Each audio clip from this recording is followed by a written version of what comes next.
This game was crazy. All right, this game was crazy. In the first half, the Indiana Fever looked amazing. They were hot, on fire. I could have sworn their jerseys was on fire the way that they were balling.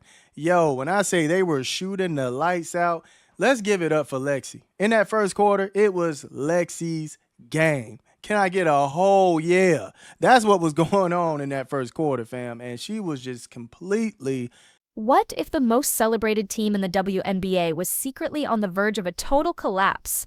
While the world focused on Caitlin Clark, a crisis was brewing behind the scenes, and one disastrous game against the Minnesota Lynx finally exposed it all. Lexi Hull, a player left on the bench for much of the season, suddenly played the game of her life, but her heroic performance wasn't a sign of victory. It was a desperate act of survival that revealed just how broken the Indiana Fever truly are. With Caitlin Clark, Sophie Cunningham, Sydney Colson, Ari McDonald, Chloe Bibby, and Odyssey Sims all sidelined, the team wasn't just injured, it was gutted. And what happened next was a brutal warning sign that no one saw coming. Set at 164.5 as Lexi Hull dials up a three. Out of the ashes of that catastrophic injury report, an unlikely hero erupted. Lexi Hull walked onto the court not as a role player, but as a woman possessed. From the opening tip, she played with a furious energy, a player who looked like she had been waiting for this exact moment all season long. Her cuts were sharp, her shots were confident, and she hunted for opportunities instead of waiting for them to come to her. The Minnesota Lynx, a team known for its suffocating defense, looked utterly stunned. They had prepared for Kelsey Mitchell and Aaliyah Boston, but they had no answer for Hull, who was playing with a fire that seemed to catch everyone, including her own team, by surprise. By halftime, she had already racked up 18 points, single-handedly keeping a depleted Fever team in a fight they had no business being in. The Fever bench erupted after every make, a tangible sign that they were witnessing something special. But we're right there. So I think we can head into Sunday's game with a little bit of confidence on compete against anybody. But this was about more than just a hot shooting streak. It was a fundamental shift in mentality. This wasn't the quiet spot-up shooter fans were used to seeing fade into the background. This was an aggressive, relentless force, pulling up for threes in transition and driving into the teeth of the defense without a hint of hesitation. Her performance raised a deeply uncomfortable question for the Fever's front office and coaching staff.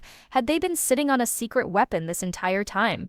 While coach Stephanie White leaned heavily on her star players when they were healthy, Hull was often relegated to a secondary, almost forgotten role. This single game proved that she wasn't just a supporting character, she had the potential to be a focal point, and it was a talent the team was dangerously close to wasting. The defense was there, the hustle was there. I liked everything about what was going on in the first quarter. They were just outplaying the Lynx. They looked really good, right? And then we get to that second quarter. The second quarter, I loved how the entire team turned on fire. I mean, they were on fire, scorching, heating it up. The truth of her mindset was revealed after the game, and her words were a direct indictment of the team's desperate situation. "We're missing people," Hull stated bluntly, "so everyone's got to do a little bit extra, be a little bit more aggressive." That wasn't just a player talking about a good game. It was a player acknowledging that the system had broken down, and it was up to individuals to save it. This puts coach Stephanie White in a difficult position. Her post-game praise for Hull's aggression felt like a paradox. If this is the kind of player she wanted all along, why wasn't this fire being stoked earlier in the season? On this one night, Hull flipped the entire narrative, forcing everyone to wonder why it took a six-player injury crisis to finally unleash her true potential. For the fifth time in her career as Boston goes backdoor to Hull, working on Williams. Hull gets it to... When you look at the final numbers, the story becomes even more shocking. Hull finished with a career-high 23 points on stunningly efficient 9 of 16 shooting, including 4 of 7 from three-point range. But even more impressive, she logged nearly 37 grueling minutes. She wasn't just scoring, she was carrying the workload of a superstar, refusing to buckle under the weight of a crumbling roster. Her points came when they mattered most, in the flow of the game while Indiana was still battling, not in garbage time. There was no fear in her eyes, no sense that she was overwhelmed. Instead, she looked like she belonged in the spotlight, a player who had been waiting for her chance to prove everyone wrong. Unbelievable third quarter from Stephanie White. Coming out, once again, I will never back off of this. If you come out flat in the third quarter, if you give up leads in the third quarter, I'm going to question you as a coach, because what is it are you doing at halftime? It's clear what happens is the team that's down goes in, they make adjustments at halftime. They come back out, they apply those adjustments. The coach that is winning the game needs to be prepared to be able to make an adjustment to their adjustment, because the adjustment is coming. No, Stephanie White, no, I don't do that. That's above my pay grade. The domino effect of the team's injuries cannot be overstated. This wasn't just about missing bodies, it was about missing identities. Without Caitlin Clark, the offense lost its primary playmaker and gravitational force. Without Sophie Cunningham, they lost a crucial floor spacer and their toughest perimeter defender. Aari McDonald's speed, Sydney Colson's defensive versatility, all gone. Then, losing Chloe Bibby and Odyssey Sims in the same game was the final blow. Each absence created a cascading failure, a chain reaction of dysfunction that not even Lexi Hull's brilliant performance could contain. The team was a puzzle with half its pieces missing, and the remaining ones no longer fit together. The Fever's desperation was perfectly symbolized by the sight of Shea Petty, a player signed on a hardship contract with barely any practice time, being thrown into the fire to run the offense. The result was pure, unadulterated chaos. Plays stalled, passes were late, and the seamless chemistry that defined their best moments with Caitlin Clark had completely vanished. The team wasn't just playing basketball, they were in survival mode, held together by athletic tape and fading hope. This exposed a deeper problem, a shocking lack of roster depth. The front office had failed to build a team that could withstand the brutal physicality of a WNBA season, leaving them fatally exposed when disaster struck. Then came the third quarter, and the Fever's recurring nightmare began all over again. The team has been haunted by third-quarter collapses all season, a disturbing pattern that points directly to a failure in coaching. As Minnesota adjusted its strategy, spreading the floor and relentlessly attacking with straight-line drives, the Fever had no answer.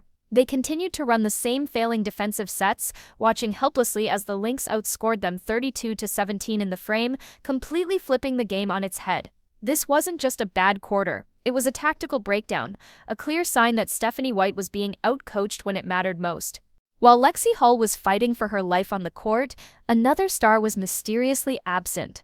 Aliyah Boston, the former Rookie of the Year, became a ghost in the machine. For long stretches of the game, she was invisible, drifting on the three-point line instead of establishing her presence in the paint, where her team desperately needed her. Critics have been whispering about her passive play all season, calling it a sophomore slump, and this game was a glaring example. She scored a few points late in the fourth quarter when the game was already out of reach, but it was too little, too late. In a moment of crisis, when her team needed a co-star to step up, Boston vanished, raising serious questions about her mentality and leadership. The game became a tale of two frontcourts. On one side, Minnesota's Jessica Shepard put on a masterclass, dominating the game with a staggering triple-double, 22 points, 11 rebounds, and 11 assists. She looked like the best big on the floor by a mile. On the other side, Indiana's frontcourt was in disarray. Natasha Howard had a night to forget, punctuated by two disastrous attempts to bring the ball up the court that ended in a turnover and an offensive foul. It was a sign of total desperation, a player forced so far out of her role that she became a liability. Shepard didn't just beat Howard, she embarrassed her, exposing the massive talent gap and proving that Indiana had no answer for a truly dominant big. This wasn't just a case of the Fever collapsing. They were systematically dismantled by a superior team. Minnesota got huge performances from their own stars. Kayla McBride was unstoppable, torching Indiana for 29 points and hitting dagger after dagger. Off the bench, Natisha Heidemann cooked for 17 points, shutting the door every time the Fever tried to claw their way back. This is what depth looks like. Minnesota had multiple players who could take over the game, while Indiana was relying on one unexpected hero and a prayer. The lopsided result was a harsh lesson in roster construction. Amidst the chaos, Kelsey Mitchell fought like a warrior, dropping 27 points and dishing 5 assists while doing everything in her power to keep the Fever alive. She has been the team's emotional and offensive anchor since Clark went down, and she played with the heart of a champion. But she was a lone soldier in a losing battle. She needed help, and she simply wasn't getting enough of it. Her relentless effort, combined with Hull's explosion, gave Indiana a fighting chance, but it also highlighted the painful reality that two players can't beat a whole team, especially when their own teammates are failing around them. Now the Fever stare down the barrel of a brutal schedule. They face the same punishing Minnesota team again, followed by a gauntlet of playoff contenders who will show no mercy. According to Athlon, they are clinging to 6th place by a thread, just half a game ahead of 7th and a game and a half from falling out of the playoff picture entirely. Every loss shrinks that window. Without Clark, Cunningham, and the others, the odds of survival look slimmer by the day. The season is no longer about building momentum, it's about stopping the bleeding before it's too late. Beyond the injuries, the team is suffering from a full-blown defensive identity crisis. Stephanie White was hired with a reputation as a defensive-minded coach, yet her team just surrendered 95 points and looked lost for most of the night. Rotations were late, closeouts were lazy, and they were consistently punished on the offensive glass. They had no answer for Minnesota's pace or physicality. If this team somehow sneaks into the playoffs, it won't be because of their defense. It will be in spite of it, a troubling sign for a coach whose schemes are clearly not working. This entire situation raises an unspoken but critical question: what happens when Caitlin Clark returns? Lexi Hull has just proven she can be a high-volume, efficient scorer who deserves more touches and more responsibility. Does she willingly go back to being a role player on the bench? Or has her emergence created a new, complicated dynamic for the team? Stephanie White will have to navigate a delicate situation, balancing the return of her superstar with the newfound confidence of a player who just saved them from total embarrassment. It's a good problem to have, but a problem nonetheless. So was Lexi Hull's career night a true silver lining, or was it a false dawn? Was this a one-time explosion fueled by desperation and a rare opportunity, a perfect storm that is unlikely to be repeated? Or is this the new standard she can maintain, a sign that she has finally turned a corner in her career? That is the question the Fever must answer. If it's the latter, then this devastating loss might have accidentally unlocked a key piece for their future. But if it was just a fluke, then it was nothing more than a beautiful fleeting moment in an otherwise tragic chapter of their season. Ultimately, this disastrous night was about more than just a loss. It was a public exposure of every single flaw within the Indiana Fever franchise. From questionable coaching adjustments and poor roster construction to the mental fragility of its stars, everything was laid bare. The team isn't just injured, it's fundamentally broken in ways that one player's return might not be able to fix. We are left with a haunting final thought: can this team be saved before it completely unravels, or are we witnessing the slow, painful disintegration of the WNBA's most hyped team in a generation?